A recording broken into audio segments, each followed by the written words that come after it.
Canım neden sen? Sen sistem mahnı kes sen. Ösküysen.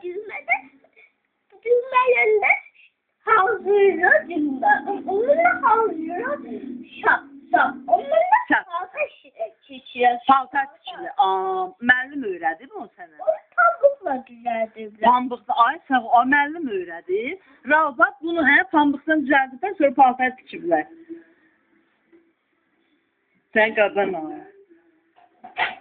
Ağıllı balam. Apartı qoydu yerinə. Gör nə ağıllı şəhsən. İndi balama çay süzüm istə. Hə.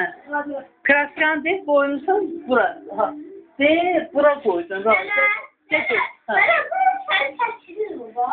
Hə, o mənim şəklimdir. Mənim şəklimdir. Səndən canımsın. Sən. Ürəyimsin.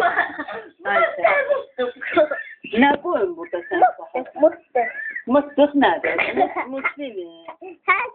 Mutfili. Gel buna bak, neyse. Burada mutfili var. Bak. Bak. Oğlan okuyacağım. La. İstemiyorum. Bak, indi bak, oğlana bak, geldi. Atadı bak, gel, atacaq. Ona kasıldı. Hə, o atadı. Çok seviyor mu? Hə.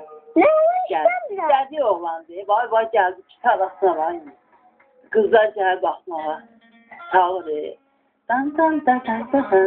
Gedisi sağır. Onu istemiyorum. Bak, kürəyinə bak. Hoppa, I love you. Gedisi sağır. Ağrıyor dedi. Sevirəm səni. Mən də səni sevirəm.